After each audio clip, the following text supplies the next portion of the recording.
right. Hey, everybody. Chuck Holton here. Let's go live. Hope you're having a great day. And it is warming up a little bit here, and the snow is melting off, and that's really nice here in West Virginia. I am going to be talking about the blockade that President Trump ordered on Venezuela. We're going to talk about the history of blockades and why this might actually do the trick to get Maduro to leave office. And in some ways, it might not. So we'll have to just go through that point by point. Before we do that, do me a favor and post where you're watching from in the chat. And I love to see we got, somebody from Spencer, West Virginia, just a couple hours north of us here. From Skagway, Alaska, Toronto, all over the place, Maryland, Dallas, Texas. That's great. Well, thank you for being on with us today. And please make sure you're subscribed to the channel if you haven't already. So before we get to talking about the blockade, let's talk about the effects of these blockades. Gold is up more than 60% this year. That is unprecedented since about 1971. And the reason for that is because President Trump is throwing the whole world into confusion.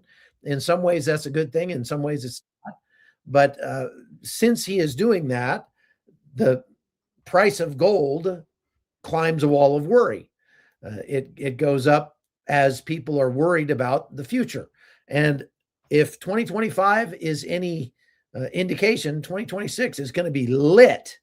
So there's a very good chance, and organizations like the Wall Street Journal and Bloomberg and Forbes and JP Morgan are all saying that they believe gold has quite a bit of upside left, meaning it could go to $5,000 an ounce. Silver is hitting new highs almost every day, over $65 an ounce now. And so it might be a good idea to put part of your retirement savings into gold just to sort of, smooth things out, especially as the market is more and more volatile. You can go to preservegold.com and get a precious metals IRA, or just put a portion of your IRA into precious metals. They'll show you how to do that and how to do it right with physical gold and silver rather than, some paper promise that may not get kept. So you can text the word Chuck to 50505 and get a free wealth protection guide from Preserve Gold. And you can call them on the phone as well, or go to their website there. If you go to the preservegold.com/hot zone, that's the right place to go. And you will get a live human being who will do a good job to explain things to you. And we appreciate them being our sponsor, such a faithful sponsor for a long time, because folks, I have to tell you, the last two lives that I've done have been some of the most important ones we've done recently, and the most popular ones we've done recently, but they both got demonetized by YouTube because I said probably the word terrorist too many times or something like that. And we appealed their decision, and they upheld the decision and said, no, these things cannot earn ad revenue. And that's how we make our money around here. So the sponsors really help. And so does it. So it helps when you go to chuckholton.com and become a supporter over there. So just to get that out of the way. And one more thing to get out of the way, so we won't have to interrupt you for the rest of the live, is that we have a trip going to Panama, April 9th through the 14th. If you want to have a meetup with my wife and I and see some of the most beautiful scenery on planet Earth, you can come down, and we've got a few rooms left for that tour. So all you have to do is go to holtonnews.com/Panama-tour, and you can find out all the information, or just send an email to info@holtonnews.com. And we'll get you what you need for that trip. You should really think about it. If you haven't been to Panama, we'll show you the best parts of the country, and you'll get to see the Panama Canal and some history there, with the invasion and that sort of thing too. So that's pretty cool. All right. So what did President Trump do this time? Well, He put out this tweet that says, Venezuela is completely surrounded by the largest armada ever assembled in the history of South America. It will only get bigger, and the shock to them will be like nothing they have ever seen before. Until such time as they return to the United States of America, all the oil, land, and other assets that they previously stole from us. The illegitimate Maduro regime is using oil from these stolen oil fields to finance themselves, drug terrorism, human trafficking, murder, and kidnapping. For the theft of our assets and many other reasons, including terrorism, drug smuggling, and human trafficking, the Venezuelan regime has been designated a foreign terrorist organization. Therefore, today I'm ordering a total and complete blockade of all sanctioned oil tankers going into and out of Venezuela. The illegal aliens and criminals that the Maduro regime has sent to the United States during the weak and inept Biden administration are being returned to Venezuela at a rapid pace. America will not allow criminals, terrorists, and other countries to rob, threaten, or harm our nation, and likewise will not allow a hostile regime to take our oil, land, or any other assets, all of which must be returned to the United States immediately. Thank you for your attention to this matter. Okay. What's he talking about there? Did Venezuela steal all of our oil and other assets in their country? Well, yes and no.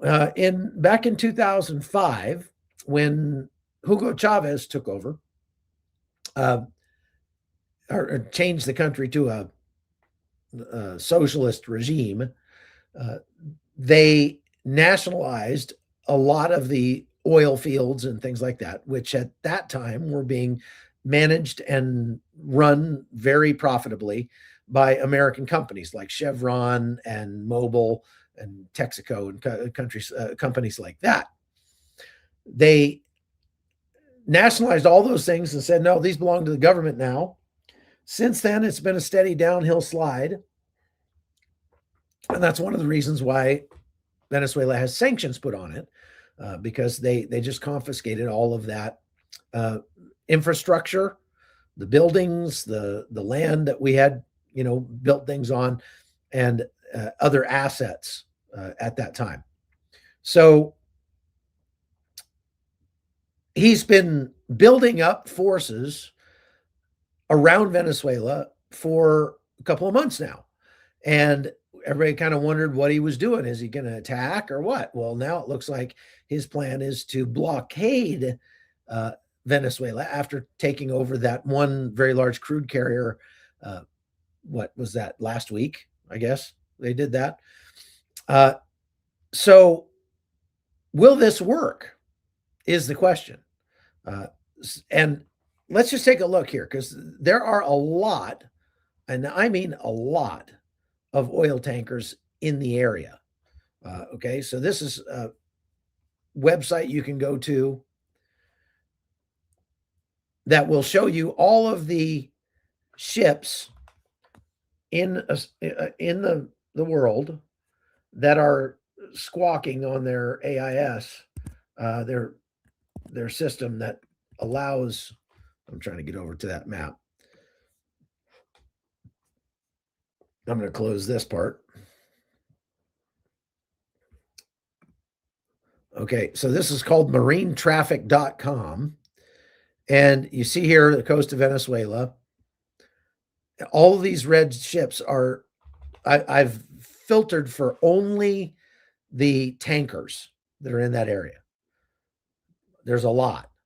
You can see the shipping lanes, kind of the way that they go up to Houston, to the port of Houston, over to Miami. You can see them going down through the Panama Canal this way. But here around Venezuela, there are a lot of tankers, especially if you get down here in the place where they load the oil. There's even more tankers. There's a lot of them down there. And there's some over here near Barcelona. All right, so tons of oil tankers in the area. We have enough assets there. We've got 11 ships and one submarine and a whole bunch of other airplanes and helicopters and drones and things like that, all down in the area. So the question is, can we choke off the oil revenue of Nicolás Maduro. He needs about $200 million a day in oil revenue to keep his country afloat. The government of Venezuela gets about half of its revenue from oil. So that's significant.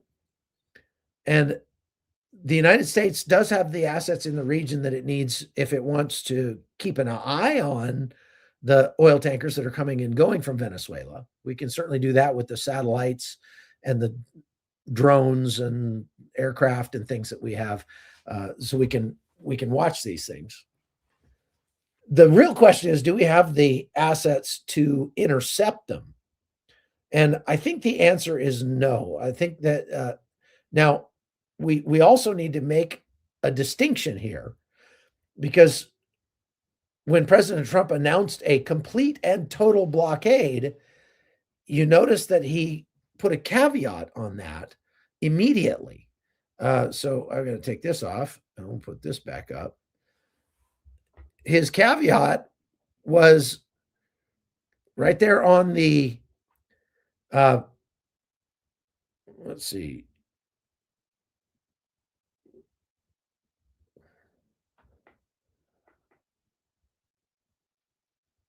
Oh, I'm trying to find where he says, okay, down here in the middle, I'm ordering a total and complete blockade of all sanctioned oil tankers going into and out of Venezuela. So you see how he caveated that by saying sanctioned oil tankers.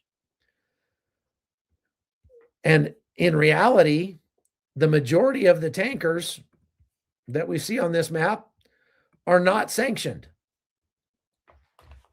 The sanctioned ones, many of them don't turn on their AIS when they get into the area. So they're not visible on this map. They're ghost fleet tankers. Now, they believe there's something like 47 ghost fleet tankers in and around the waters off Venezuela. We certainly have enough assets in the area to at least keep an eye on those tankers. We're probably not going to seize all of them. What we're probably going to do is try to sanction the companies that own them, go to the companies or the countries that allow them to fly their flag. So the flag countries, put pressure on them to put a stop to these guys and things like that. Grabbing a tanker has a process. You have to get a warrant, just like you would to get an arrest warrant. And the warrant has to come from the country under which that ship is flagged. If it's a stateless, ghost fleet tanker, then you can grab it no matter what. You don't need a warrant for that. That was what they did with the skipper that they got last week. So the Trump administration is being selective about the ships that they're going to take. I say all of that because President Maduro, well, here, let's listen to what President Trump had to say first as he was getting off or on Air Force One. So thank you very much for being there.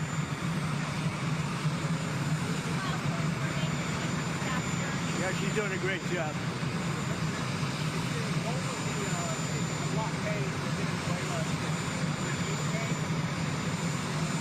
Just a blockade. Not going to let anybody going through that shouldn't be going through. You remember they took all of our energy rights. They took all of our oil from not that long ago, and we want it back. But they took it. They illegally took it.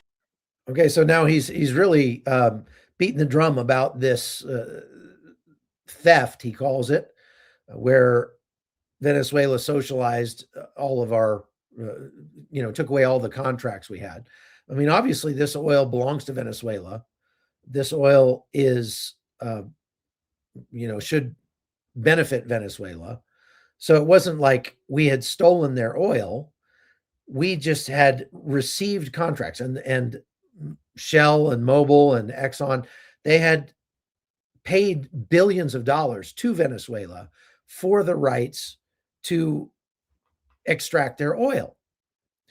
And then Venezuela reneged on those, didn't give the money back, and took over the very profitable infrastructure that our companies had built. It obviously was not fair. But remember, that happened in 2005. Starting in 2005, President Trump was in office for 4 years, from 2016 to 2020, and didn't do anything about it. Now it's a big deal. I think he's struck on something that's going to resonate more with his base, and it's a good argument, I think. I don't know. What do you think? Now the question is, how far will they go? Are they going to seize all 47 of these oil tankers? Well, I'd love to see that happen, but it's not likely.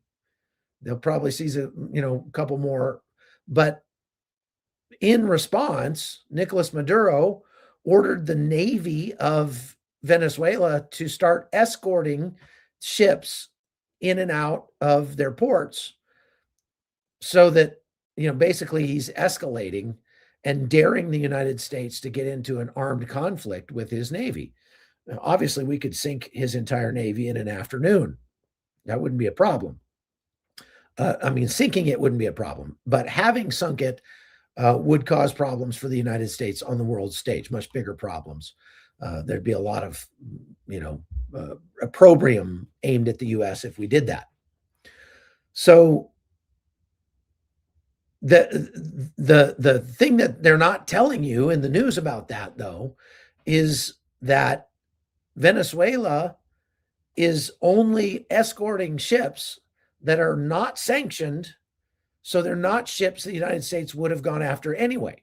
So it's all a political stunt on the part of the Venezuelans, because we aren't going to go after those ships anyway. We're watching them. The U.S. Navy has put out that they're keeping track of those ships and they're considering what to do about it. But they're not planning to go after those ships because they're not sanctioned oil tankers. They are ships carrying things like urea, which is a byproduct of petroleum, and it's used for fertilizer and stuff like that. But those things are not sanctioned, and so we're not going to touch them. So it's not likely that you're going to see a collision between U.S. naval forces and Venezuelan naval forces anytime soon, unless something just goes terribly wrong. This is a carefully choreographed dance on both sides to make it look like we're doing something without actually doing all that much. Now, the United States is doing more. We're actually we took one tanker. We may take some more. But there may be more that needs to be done to get Maduro out of there. And the best example I can give you is to go back to the last time there was a successful blockade that was placed against a country in order to produce regime change. And that was in 2011, when the United Nations and NATO forces, about 15 countries, came together to blockade Gaddafi in Libya. When they did that, it was a total blockade. It was no fly zone. So it was an aerial blockade. It was a naval blockade. And it was meant to choke off Muammar Gaddafi. Now, there was at one point where a tanker ran the blockade, and we sent Navy SEALs to take it over. This is a news item from 11 years ago, when this tanker ran the blockade. Navy SEALs seize oil tanker held by Libyan rebels. U.S. Navy SEALs boarded and took control of a rogue Libyan oil tanker that had evaded a naval blockade when it sailed from an eastern port earlier this month. The tanker had a North Korean flag, but Pyongyang has denied responsibility for the ship. The vessel was reported to have been carrying at least 234,000 barrels of crude oil owned by the national oil company. The Morning Glory sailed from the Libyan port of Asidra. U.S. Navy SEALs raided the tanker 18 miles southwest of Cyprus on Sunday, taking control of the ship. The U.S. military is now escorting the vessel west across the Mediterranean. The operation, requested by the Libyan and Cypriot governments, was carried out in international waters. Okay, so now that blockade was successful because Muammar Gaddafi is no more.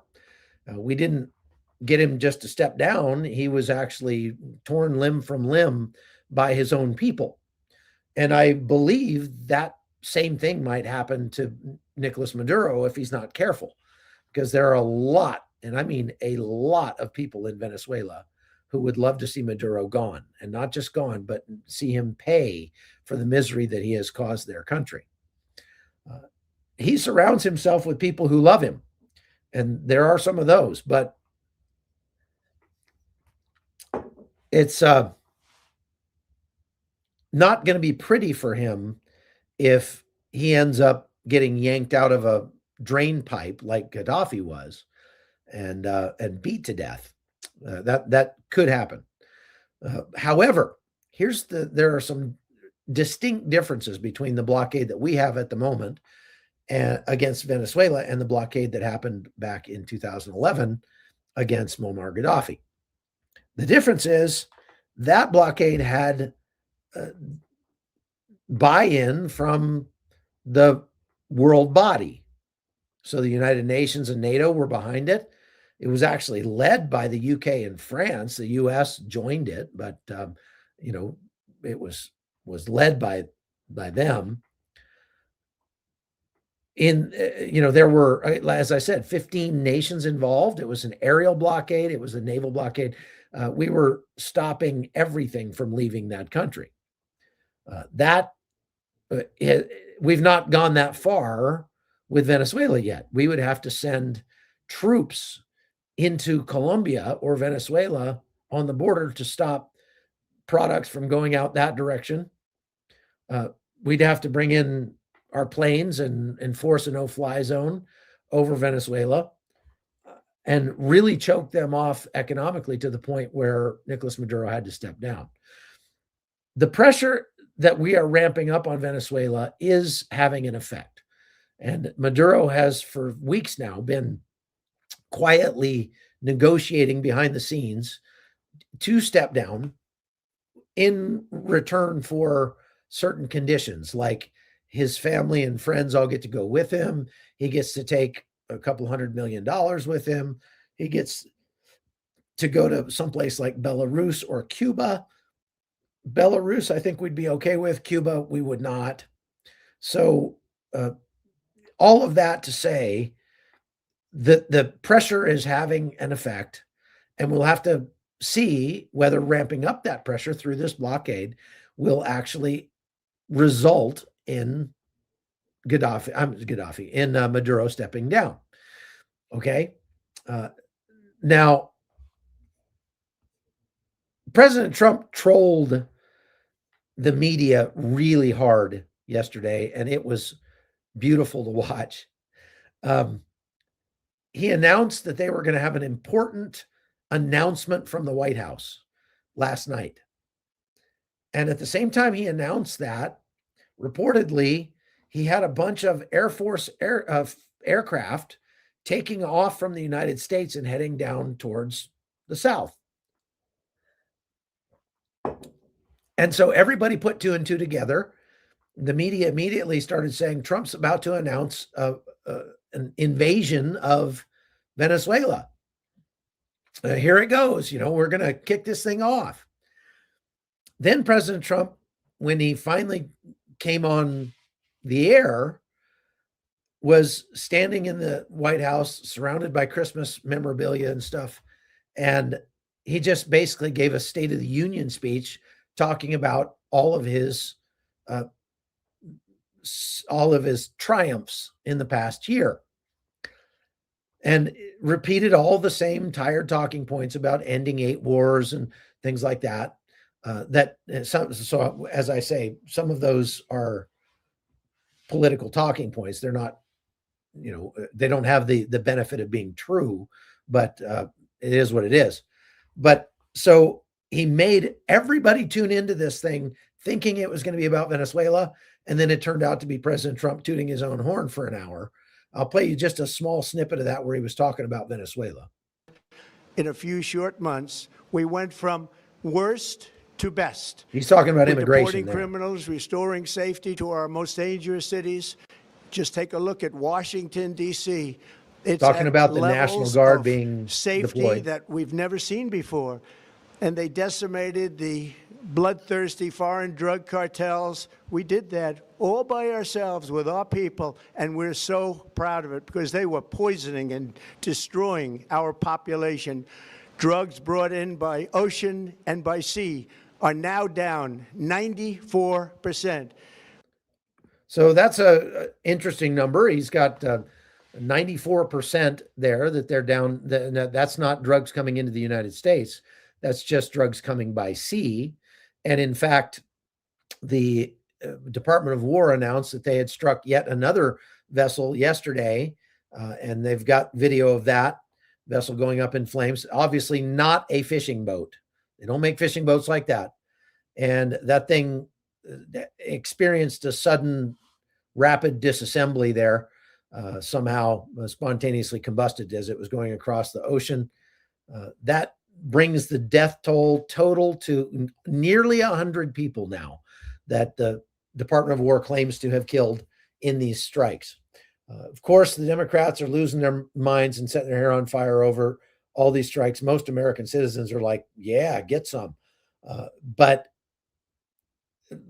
this is all being done under executive power. It's not been the war declared by Congress or anything like that. There was a clip on Real America's Voice that I saw on Twitter today. It was on yesterday's show with my friend Grant Stinchfield, and my other friend Oscar Blue Ramirez is in the picture, but he doesn't have a speaking part apparently. But the other gentleman that they're interviewing is claiming that the law that they're using to blow up these fishing vessels was written by Chuck Schumer. In front of me, this is the Maritime Drug Law Enforcement Act of 1986, authored by a member of Congress in 1986 from the state of New York. His name, Chuck Schumer. He wrote the law that passed almost unanimously that makes it legal to blow drug boats out of the water. It happened in the 80s a lot, in the 90s a lot. Go ahead, look it up, folks. Chuck Schumer, the author of this bill that made what we're doing with Venezuelan drug boats fully legal. We don't need permission from the rest of the world. Chuck Schumer gave us that. So I did go look it up, and as a matter of fact, he's lying. That maritime drug law was not authored by Chuck Schumer. It was actually authored by several other people, and Chuck Schumer voted for it, but voting for something is quite a bit different than authoring something. Chuck Schumer was in Congress in 1986, and I think that alone is the takeaway from this clip. That dinosaur has been in Congress for so long. Before, I mean, I was still in high school when Chuck Schumer came into office, and that was a long time ago. So that's the big problem there. But no, Chuck Schumer didn't author that, and that maritime drug law is somewhat squishily being called on by pundits, not by the government, and saying, yes, under this law, we can do this. But that's not what the government is using to justify these strikes. They are going completely off of executive orders, and I guess you would say some, recent history. There is some, what am I trying to say? There is some other historical examples where this has been done. Under Biden, under Obama, under Clinton, under Bush. I mean, this has been going on for a long time. So I don't know. This guy's, holding up some printed off law. Well, Chuck Schumer voted for it. He probably saw Chuck Schumer's name under those that voted for it and thought that meant Chuck Schumer authored it. He did not. So I'm trying to be very fair here and give you a complete picture, realistic picture of what's going on, and not take sides and not come down on one side too hard or the other. But so a lot of what we're seeing is a political stunt. There's no two ways about that. President Trump has ordered all these people down to the region. They've rewritten the national security strategy to focus mostly on the Western Hemisphere, which, as several other commentators have pointed out, probably isn't the smartest thing for America to do. Pulling away from the most dangerous parts of the globe right now to focus on something like Venezuela, it diminishes America's power overseas. It diminishes our ability to put pressure on other countries. It diminishes our standing in the world. If you look at what NATO is doing, NATO is essentially just saying, well, the U.S. is gone for the time being. They're not part of NATO. They're not taking part. And they've already said that if we get attacked by Russia and we invoke Article 5 of the NATO Charter, which the United States has signed on to, the United States is not going to come to our aid. They're going to renege on that commitment. And it's not good for America, for our allies anywhere in the world, to not be able to trust us. What it is good for is for the price of gold, because gold goes up when there's lots of uncertainty. Okay. And you can measure the amount of uncertainty out there by the price of gold. And the price of gold basically never goes up 60% in a year, but it has this year. And that's for one specific reason, Donald J. Trump. And I'm for many of the things he's doing, but it does introduce a modicum of uncertainty. And so we just want to be prepared for that. And I see a lot of people posting TACO. That stands for Trump always chickens out. That's really unfortunate that so many people have started using that. And a lot of them are people that voted for President Trump, because President Trump says so many things and then doesn't follow up. He's given an ultimatum to Maduro to step down as of a week ago Saturday. Maduro hasn't stepped down. Maduro is going out and having dance parties in the street and mocking President Trump. Well, that's not a good look. So let's hope that, at least in this case, the president will follow through enough to affect regime change in Venezuela. If he were to do that, we would see a massive exodus of Venezuelans from the United States, Colombia, Ecuador, Bolivia, Peru, Chile, going back to Venezuela. There are lots of Venezuelans who would love to go back home, and they're just not going to do it until Maduro is gone. But if things start getting better in Venezuela, and the reason I know is because I talk to Venezuelans all the time. There was a video today of Maria Corina Machado, as she was driving through a crowd of supporters. These Venezuelans were coming to the window with tears in their eyes and begging her, please, please, let's get Maduro out of there and get you into office, and we can then go home. We just want to go home. Venezuelans, by and large, love their country and would love to live there, especially if they're old enough to remember before Hugo Chavez took over. Okay. And I see Real Rain saying Cuba has got to go as well. Enough with these clowns. Well, that's perhaps part of it. But I don't know. I mean, we have to see if we're going to actually take care of Venezuela first.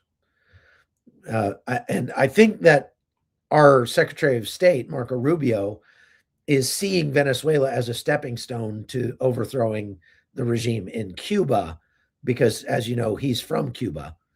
And so, anyway, Alex Mullinger says, what did you think of Trump's speech last night? I think I've explained that. The speech was, I'm great. I'm the best. I'm the one. I did all this great stuff. Meanwhile, his approval ratings are lower than they've ever been in both of his tenures. He's never had an approval rating as low as he does now. And I would submit to you the reason that he has a low approval rating is not because the Democrats hate him, but because he has alienated a whole bunch of conservatives who voted for him, but are just fed up with all the talk and no action. So we want to see something actually get accomplished here. If you're going to retake the Panama Canal, well, retake the Panama Canal. If you're going to, don't just talk about it. If you're going to take over Greenland, then take over Greenland. Don't just talk about it. If you're going to end the war in Ukraine, then actually do something substantive to end the war in Ukraine. And right now, they're not. Right now, they're just putting pressure on Ukraine to capitulate. Russia is not backing off of any of its demands in Ukraine. So, you know, it doesn't make sense to keep talking so big if President Trump isn't going to actually act big, get out there and actually make something happen. And I've heard from a lot of you. I lost a lot of viewers, thousands of viewers, when I made the most minor criticism of President Trump, and especially when I countered him on his claims about the Panama Canal, because I live in Panama and I've studied the Panama Canal and its history, and the United States didn't lose 38,000 people building the Panama Canal. We lost about 380 people, Americans. The other thousands, tens of thousands of people that died were mostly French and some from, you know, West Indies and China and places like that, but not Americans. So I just pointed that out. I lost thousands of viewers, but I'm fine with that because I gained some people too who appreciate having a commentator who will call balls and strikes no matter who does them, and not just, you know, line up on one team. All right, let's move over to our questions here. Soul in Light says, do you think the Trump administration knows how much damage the blockade will do to our country while not toppling the regime? I don't think that blockade will do a lot of damage to our country. If there's truly just blockading sanctioned vessels, those vessels are not bringing any benefit to our country. There's not much fear that it will spike the price of oil, at least not long term. And so it's pretty likely that it's not going to have much of an effect on America. All right, next question. Why is Trump still talking and no action like he said? He does that everywhere. Well, I just got finished telling that, country boy. Klamath River Media says, is Cuba under Miguel Diaz-Canel and Nicaragua under Daniel Ortega a threat to the West? If so, what other smaller countries are a threat to the West?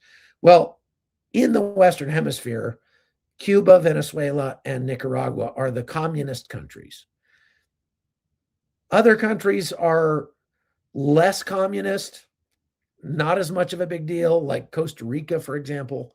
Costa Rica is more communist than I would want to live in, but not near as communist as Nicaragua. The bigger problem is that they really persecute their people. They don't have free and fair elections. I mean, Daniel Ortega was a president back in the 1980s, and he's still president, and his wife is the vice president of Nicaragua. So it's like, you know, this guy's been there forever. I don't think that's good for a country. So I wouldn't say that Argentina was a pretty communist leaning country, but they've flipped. Chile just flipped. Bolivia just flipped. Panama flipped from a globalist to a capitalist, I'd say. And the new president of Panama I like him. He's great. So, and of course, Bukele in El Salvador is great. He's super right wing. So I think for the most part, things are looking up in the Western Hemisphere. And President Trump, if he's successful at cleaning out the chaff here, things could get a whole lot better still. Colombia has a communist president, but he just came into office a couple of years ago. He hasn't had a chance to really turn the whole country communist yet. Let's hope. It looks like this upcoming election next March, he's going to get the boot, and we'll get somebody a little more reasonable in there. Thank you. Was that Mark for the super stickers? I really appreciate the tip there. The non-taxable tips. That's great. All right. Alex says, do you think Russia will get involved when it comes to Venezuela? Vladimir Putin had a phone call with Nicolás Maduro. Yeah, he's had several phone calls with Maduro, and he makes supportive noises on the phone at President Maduro, but no, they're not going to help. They're not going to do anything to stand up to the United States. In fact, Russia would love for the United States to go to war in Venezuela and to get all tied up and embroiled down there, because that's that much less that we will be paying attention to what he's doing in Ukraine. So no, I don't think we have to worry about that. Okay, next question. Will you please welcome my brother, best friend, Shannon Lacey to the channel? Hey, Shannon, thank you for being part of the hot zone. I appreciate everybody that's a new subscriber to the channel. All right, next. What I think's going on in Venezuela is modern day missile crisis from China or Russia. Well, we do have evidence that China and Russia have sent cargo to Venezuela.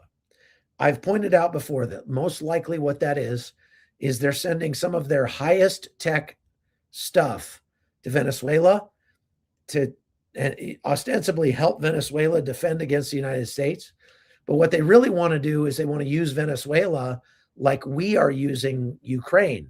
And that's as a laboratory to test out American weaponry against their weaponry, because they want to know how their best stuff is going to stack up against F-35s, F-16s, B-2 bombers, whatever. Okay. And I have spoiler alert.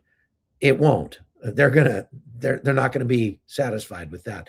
They have already seen a whole bunch of orders. Russia especially has lost a whole bunch of military orders for airplanes and tanks and things like that from countries who have seen how poorly their stuff has fared against American weaponry in Ukraine, and they've canceled their orders.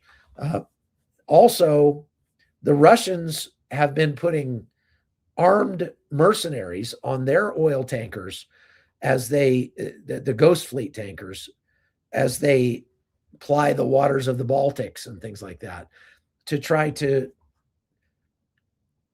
dissuade, let's say, Europe from pulling Donald Trump and seizing some of those tankers.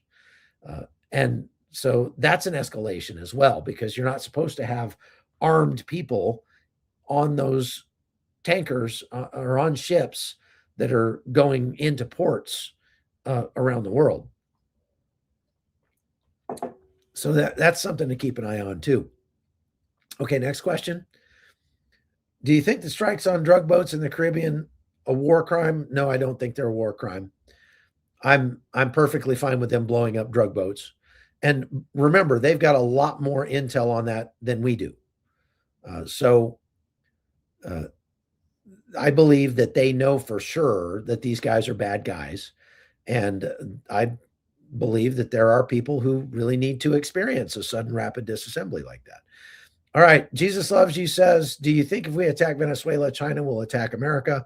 No, I do not. China is focused mostly on Taiwan, and they're not at a point quite yet, maybe another year and a half before they'll be ready to make a go at that. Next question.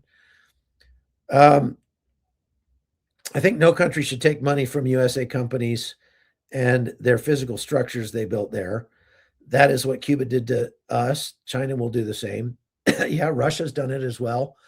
But to be fair, the West has done it to Russia too, taking foreign direct investment and nationalizing it or taking it away, confiscating it. I think we're going to see more of that around the world in the coming year. Next question. If Trump is going to send out checks to U.S. citizens generated from tariffs, don't you agree that military members are the most deserving recipients possible? Yes, President Trump announced yesterday in his speech at the White House that he was going to give $1,700 to all U.S. troops, National Guard and Reserve and active duty, who have served at least 30 days over the course of the last year. And he calls that a dividend from the tariffs. Now, in reality, those tariffs they've not raised near as much money as he says that they have. He's claiming $18 trillion have been raised. That would be enough to pay off half the national debt. And that's not a thing. That did not happen. I don't know where he's getting that number, but no, he has not pulled in $18 trillion in tariffs. But the money that he's brought in tariffs pretty much is paid by the U.S. taxpayer because they raise the prices of the goods that are being tariffed, and we have to pay higher prices. So at least a part of it, maybe not all, but at least a part of the money that's coming in tariffs is kind of a backdoor income tax on American citizens. And so that's why I fully support President Trump's noises he's been making about getting rid of the income tax altogether and just funding the federal government through tariffs. I think that would be fantastic because you can always choose whether or not to buy something and pay less or more depending on how extravagant you want to be with your purchases. Okay. Off-topic question. Do you know why Bongino's leaving the FBI? Well, there is some talk. I know Dan. He and I are friends. There's some talk that he has gotten sideways with Pamela Bondi, or as the Australians would say, Pamela Bondi. And that might have something to do with it. There's also talk that he's pretty fed up and disgusted with the lack of transparency regarding the Epstein files, which are about to get released. I think personally that he's frustrated with the way that government works and is like, I want to go back to my podcast where I was making millions of dollars because he was making millions of dollars, probably millions of dollars a month on his podcast when he left it. So taking a pay cut to become a, high-level executive SES at the FBI, that was a huge pay cut for him. So perhaps he just is going back to his better paying job. Okay. Next question. Hello from Trinidad and Tobago. What do you know or think about Venezuela threatening Trinidad over opening airports to the U.S. military? Venezuela would not be stupid enough. I don't think they'd be stupid enough to attack Trinidad because if they did, they would incur the wrath of the United States military. The U.S. military is providing protection for Trinidad, and you can rest easy and, enjoy your beautiful island. I enjoyed my time there. What was that, a month and a half ago when I was in Trinidad, and it was nice to meet some very, very friendly Trinidadians for sure. Next question. Has Cuba essentially become a proxy nation of China? Not so much. I wouldn't say that they've become a proxy nation of China. Obviously, they're allied with China and Russia and Iran and Venezuela. But if they're a proxy nation of any country, it'd probably be more Russia than China. But I don't know that you can. I think Cuba is pretty irrelevant at this point. for most things. I mean, if they were to get rid of the current administration in Cuba, it would open up a great business opportunity for the United States, because there's 11 million people there that haven't had access to American goods, at least not many American goods, for more than 50 years. And they would be going crazy, starting new businesses and importing stuff to Cuba. And so it would be good in that sense, from an economic standpoint, good for Cuba and good for America. But we'll have to see if President Trump can make that happen with the force of will alone. All right, next question. What does everyone think would happen if we could really remove all fentanyl from entering the country? What would happen to all the addicts? Will they just probably move on to some other drug like heroin or cocaine or something? That's what addicts typically do. But they have dramatically reduced the deadliness of fentanyl by reducing the amount coming in and by very widely distributing the Narcan, what do they call that, antidote for fentanyl overdoses. They've got that all over here in West Virginia. Every place has got them. And if people have an overdose, you just stab them with this auto injector and it saves their life. So we've gotten a lot better at helping people recover from fentanyl overdoses where before they would have died. Okay, next. Do you think that Russia will be satisfied with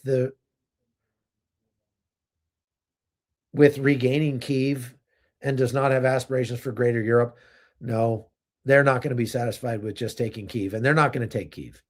I can tell you that right now. I mean, having just been to Ukraine, they'd have to kill every single Ukrainian, and that's just not going to happen. Russia does not have the capability to take Ukraine. They don't have the forces. They don't have the money. Every meter that they advance into Ukraine is one more meter that they have to transport everything. So their logistics tail gets longer and longer and more expensive and more vulnerable every single time that they make any kind of advance. It's taken them a year to go about 4 kilometers on the front line, in the past year, at a cost of about 300,000 men. At that rate, it would cost them 20 million men or more to take the entirety of the country. So we don't have to worry about them taking Kyiv unless, just there's always some weird thing that could happen that nobody can plan for, but at least at the rate they're going, they're not going to do it. Next question. Is the military build up enough to completely overwhelm Venezuela in short order if the order was actually ever given? If you mean the order to take over Venezuela, no, we don't have enough troops down there to take over Venezuela, but we're not planning to take over Venezuela. We're not planning on putting troops on the ground in Venezuela.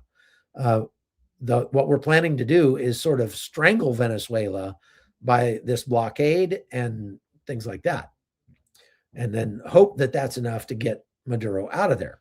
We might have to go to bombing parts of Venezuela, but it's not likely that we would do a full invasion. We just don't have the troops down there to do that. We would need hundreds of thousands of troops down there, and right now there's about 15,000. So it's not going to happen. Are the Shining Path guerrillas still a thing? I think you mean guerrillas, not primates, but, rebels. Sendero Luminoso was in Peru, and there are some remnants of them that still exist, but they're not forced to be reckoned with at all. I was in Peru years ago, maybe 2009, and I did some research on that. And, if you look real hard, you can still find some people who are partial to the Shining Path, but most of them are just trying to make a living at this point. And so they're not an issue. In your opinion, what would be the best thing to say to the Jews, Zion haters? I think the best thing to say to them is, I'm a Zionist. What are you going to do about it? And I think if all of us do that, we need to call out people who are Jew haters and anti-Zionists. I've thought real hard about, I don't necessarily like wearing the flags of other countries. I've got a Ukrainian flag on here today because this is from a mission I did into Ukraine with the Free Burma Rangers. And I'm probably like many of you, the way I get dressed in the morning is I grab the first shirt on the top of the pile and put it on. So I kind of wish this flag wasn't there because I don't like to wear the flags of other countries. I only like to wear my own flag. But I have seriously considered getting a pin or a necklace, or I don't do jewelry really, but something with a Star of David on it, just to stand with the Israelis, because they need that right now. The world is blowing up against the Israelis and they need our support. Okay, next. I was one of the viewers. My question is, don't you think Trump has more info than you? Of course, yes, Trump has access to more info than me. Whether or not he listens to that info is another story. What I'm concerned about, especially when it comes to like Ukraine, is who he's listening to. Because people like Steve Witkoff, even if they have the correct information about what's going on, they're choosing to tell President Trump something different. And the poison that they're pouring into Trump's ear about Venezuela, about Ukraine, is not the truth.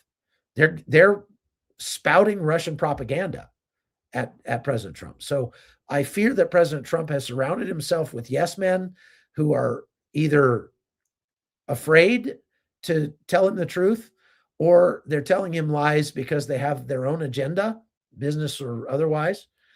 But that's a way to poison a presidency right there. And so, yes, the U.S. government has access to more information than I do. But that doesn't negate the truth that I have access to. And keep in mind that these days, the U.S. government gets much of its information from open source intelligence, which means that's accessible to all of us. You know, I can buy satellite imagery that the government has. I can buy, we have all these tracking websites now that the government itself uses, like this one, where you can track ships offshore. Those things didn't exist before, but there's so much information out there and people are finding creative ways to put it to use. And that's only going to get better and bigger. There are also private intel organizations like Bellingcat and others who do very, very good work that is made use of by the CIA and the FBI and lots of other people. Shoot, 4chan, for all of its foibles and follies, has been much more effective at, let's say, uncovering the shooter at Brown University than the actual professionals were. So there's that. It's a good, interesting comment, though. All right, next question. I heard a rumor that Iran was sending Shahed drones to the Maduro regime. I've heard that rumor too. We know that they have given them the technology and helped them build a factory in Venezuela where they can make those Shaheds. And those Shaheds could just barely reach Florida. So that's a risk. But if Venezuela's stupid enough to bomb Miami with Shahed drones, they deserve what's coming to them. And they'll get what's coming to them for sure. I don't think they're dumb enough to do that. Next question. Where do you get your information for others?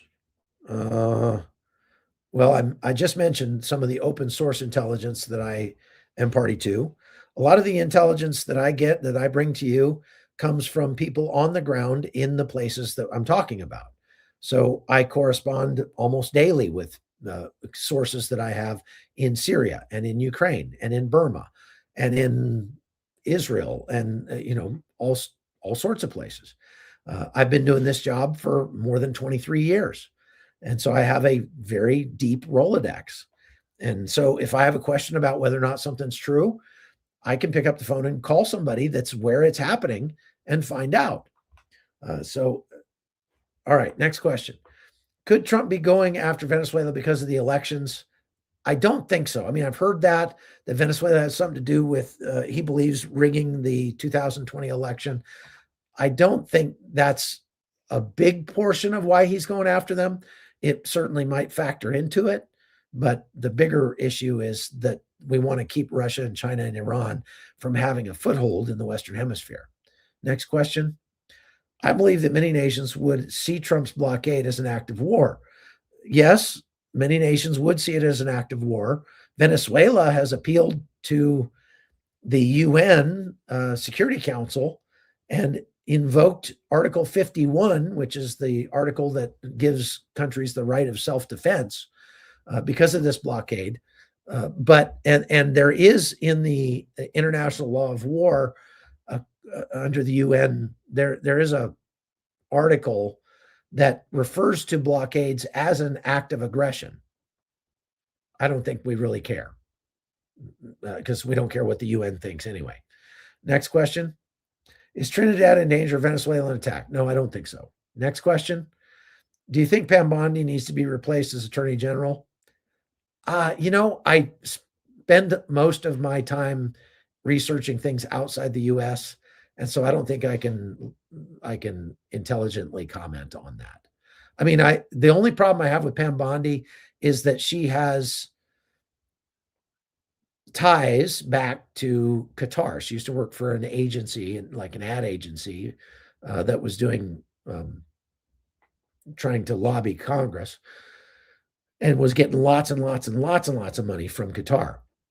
And Kash Patel, same thing. So that's the only problem I have with them. Next question. Your thoughts on Susie Wiles' interview and disclosure about J.D. Vance conspiracy theories? I haven't seen that. So I know J.D. Vance has got some crazy theories for sure. I don't agree with him on some things. I do agree with him on some things as well. Is Aruba Island well protected by the U.S.? No. I mean, no, it's not. Next question. Chuck, do you think the held Russian funds will be released to aid Ukraine? Right now, they're struggling with that. They've been trying to do that. There's about $300 billion of seized assets, and they've already been giving Ukraine the interest off of that money. But now they're talking about giving them all of that money, and Viktor Orban, moron, is blocking it. But we'll have to wait and see. I think they found a way around Orban. Richard says, off topic, I heard Ukraine recently received long-range missiles and anti-air units to now protect them finally. Not enough. They have gotten more from the United States and from lots of other countries in Europe, but not enough. They need a whole lot more than what they've got so far. In your time in Asia, have you trained martial arts? No, I've not trained martial arts in Asia. Next question. How about an ear piercing? Not for me, thanks. No ear piercings for me. I'm going to try to end my life with the same number of holes as I started with, Do you think Netanyahu is corrupt? No, I don't think he's corrupt. I don't agree with him on some things politically. He's quite a bit farther to the left than I am. He's very much against the right to keep and bear arms, for example, but I don't think he's corrupt. Next question. Do you believe that the assassination of MIT researchers was Iran related? Well, yeah, that's what's being reported. There was a researcher at MIT who was assassinated in his home, not far from Brown University. And they are now saying they believe it was an Iranian cell that did it. And I think we're going to see a ramp up in attacks like this in the United States and elsewhere in the coming years. Okay. What do you think of the idea of President JD? I can think of better people for president. I can think of much worse people for president. If he was the Republican ticket, then I would vote for him, because you can bet the Democratic ticket would be worse. Although I have to say, AOC is much nicer to look at, but I can't stand to listen to her. One word out of her mouth, and you just go like, why isn't that woman just in the kitchen making me a sandwich right now? Because I can't stand to listen to her voice, and she's so clueless. It's unbelievable. JD is a Christian. I respect that, and he's very anti-globalist, which I'm not against, but I think he's taken that too far to the point where he's alienated a lot of our allies, and we shouldn't be doing that. So we'll have to wait and see who's on the ticket, I guess. All right, folks, thank you very much for watching the Hot Zone. People are saying the video is blurry. Well, that has to do with the internet here. I don't have as good internet here as I do in Panama, apparently. So maybe I'll have to get out the Starlink and try the Starlink tomorrow. Thank you very much for watching. Please make sure to visit our sponsors and go to chuckholton.com and become a supporter over there. You get lots of extra content. We get summaries of each day's videos. We get some of my documentaries, my books, movies, things like that. And you get to help support the channel. So make sure you're subscribed on the way out and hit that like button, folks. God bless you. We'll see you again next time.